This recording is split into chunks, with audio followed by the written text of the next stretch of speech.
वैष्णवी हगवणे प्रकरणानंतर विरोधकांच्या रडारवर आलेल्या राज्य महिला आयोगाची कार्यपद्धती आणि कार्यक्षमतेबाबत विधान परिषदेच्या उपसभापती नीलम गोऱ्हेंनी आज विशेष चर्चासत्र बोलावलं। यामध्ये राजकीय सामाजिक क्षेत्रामध्ये काम करणाऱ्या महिला आणि पत्रकारांनाही निमंत्रित करण्यात आलं।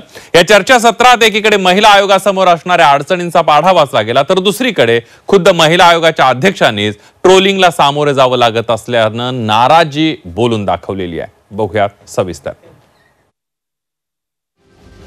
हुंडाबळीच्या केसेस फोकस काय आहे? राज्यातल्या पोरी मरतायत, फोकस काय आहे? चाकणकर रश्मिका मंदाना आहेत का चाकणकर स्मृती इराणी आहेत? चाकणकर आहेत कोण? म्हणजे कोणत्या क्षेत्रातल्या सुप्रीमो आहेत? राजकारणातल्या? पाहिजे पुन्हा वैष्णवी घडू नये यासाठी देखील आपण सगळ्यांनी एकत्रित येऊन प्रयत्न केला पाहिजे। विधान भवनाच्या कॅबिनेट हॉलमध्ये आज महिला राज बघायला मिळाला। विधान परिषदेच्या उपसभापती नीलम गोऱ्हेंनी महिला आयोगाबाबत साधक बाधक चर्चा घडून आणण्याचा घाट घातला। या चर्चेत महिलांच्या विविध विषयावर काम करणाऱ्या सर्वच क्षेत्रातल्या महिला प्रतिनिधींनी हजेरी लावली। मात्र चर्चा सुरू झाल्यानंतर महिला आयोगाची झाडाझडती सुरू झाली। चर्चेत सर्वात महत्त्वाचा मुद्दा राहिला तो महिला आयोगाकडच्या अपुऱ्या मनुष्यबळाचा। महिला आयोगाच्या स्थापनेपासूनच महिला आयोगाकडे मनुष्यबळाची कमतरता आहे। 1993 पासून महिला आयोगाकडे केवळ 35 अधिकारी कर्मचाऱ्यांचा स्टाफ आहे। 35 कर्मचाऱ्यांपैकी 17 जणांचा स्टाफ हा कायम, तर 18 जणांचा स्टाफ हा कंत्राटी आहे। महिला आयोगातले 6 सदस्य पद रिक्त आहे। महिला आयोगाकडे पूर्ण वेळ काम करणारे अधिकारी नाहीयेत। महिला आयोगाकडच्या तक्रारींची संख्या 9,900 पर्यंत गेली आहे। या संदर्भामध्ये जी पदं रिक्त आहेत ती कंत्राटी पद्धतीने भरलेली पदं आहेत, परंतु ते कायमस्वरूपी करण्यासाठी त्यांनी ऑलरेडी पावलं उचललेली आहेत। त्याचबरोबर आतापर्यंत जो 4 कोटीपर्यंतचा निधी राज्य महिला आयोगाला दिला जात होता तो 10 कोटी निधी त्यांच्या कामाला मजबूत करण्यासाठी दिला जातोय, ज्यातून विभागीय ऑफिसेससुद्धा मजबूत केली जातील। त्याखेरीज कौटुंबिक हिंसाचार विरोधी कायद्यावर त्यांनी काय अभ्यास केलेला आहे तो अभ्याससुद्धा आम्ही सांगितलं की तो आमच्या उपसभापती कार्यालयाकडे पाठवा आणि सामाजिक संस्थांच्याकडून SOPs कार्यप्रणालीबद्दलच्या ज्या सूचना येतील त्या आधाराने मी परत एक व्यापक बैठक घेणार आहे। आपली बातमी होणार आहे या अनुषंगाने हे सगळं चालू आहे असं मला वाटतं। त्याच्यामुळे आपण काम करत राहिलं पाहिजे, लोकांचे प्रश्न सोडवण्यासाठी आपण एकत्रित आलं पाहिजे। शेवटी आपल्या सगळ्यांचं सहकार्य हे फार महत्त्वाचं आहे। या चर्चेत अपुऱ्या मनुष्यबळासोबतच केवळ शासकीय वेळेतच काम करणाऱ्या महिला आयोगाच्या टोल फ्री क्रमांकावर सुद्धा प्रश्न उपस्थित झाले। ईमेलद्वारे तक्रारी स्वीकारण्याच्या महिला आयोगाच्या कार्यपद्धतीवर सुद्धा नाराजी व्यक्त करण्यात आली। छोटसे एक यंत्रणा नाहीये, त्याच्यासाठी आत्ताच्या घटकेला ना धड बजेट आहे, ना धड सदस्य आहेत, ना धड कारवाई होतीये।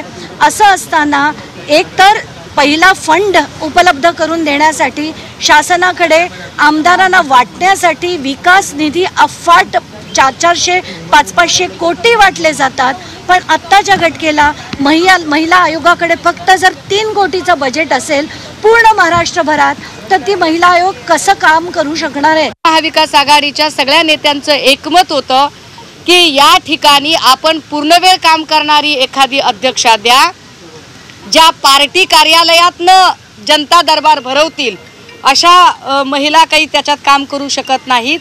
विशेषतः ज्यांना कायद्याचा परिघ माहीत आहे अशा महिला असाव्यात त्या, कारण ज्या आत्ता विद्यमान अध्यक्षा आहेत त्या कुठल्याही कायद्याची पदवी घेतलेल्या किंवा कायद्याचा अभ्यास केलेला नाहीत, त्यामुळे त्यांना कायदा कळत नाही।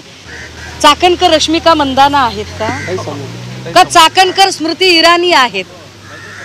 चाकणकर आहेत कोण? म्हणजे कोणत्या क्षेत्रातल्या सुप्रीमो आहेत? राजकारणातल्या, बॉलिवूड मधल्या, प्रशासनातल्या? कोण आहेत चाकणकर? या चर्चासत्राचा समारोप करताना मात्र खुद्द महिला आयोगाच्या अध्यक्षांनीच आपल्यावर ट्रोलिंगद्वारे होणाऱ्या अन्यायाचा पाढा वाचला। यावर नीलम गोऱ्हेंनी त्यांची समजूत देखील काढली। त्यांना सांगितलं की आमच्या बाजूने राज्य महिला आयोग एक इन्स्टिट्यूशन आहे, एक मोठी व्यवस्था आहे, महिलांच्या अधिकाराचं ते एक चांगलं आयुध आहे, ते चांगलं करणं हा आमचा हेतू आहे।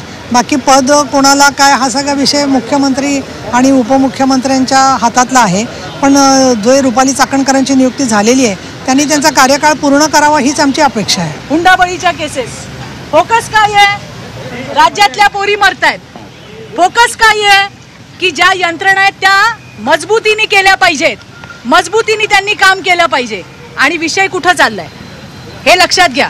आज रुपाली चाकणकर नसती, दुसरी कोणतरी असती, काय केलं असतं? वैष्णवीला न्याय देण्यासाठी एकत्रित काम करूयात. शेवटी वैष्णवीच्या माहेरच्या लोकांच्या पाठीशी आपण उभं राहिलं पाहिजे. पुन्हा वैष्णवी घडू नये यासाठी देखील आपण सगळ्यांनी एकत्रित येऊन प्रयत्न केला पाहिजे. विधान भवनात महिलांसाठी सर्वसमावेशक अशी बैठक झाली खरी, मात्र या बैठकीतून आलेल्या सूचनानुसार आगामी काळात महिला आयोगाचं रुपणं खऱ्या अर्थानं महिलाभिमुख व्हावं हीच अपेक्षा. मनश्री पाठक, झी24 तास, मुंबई.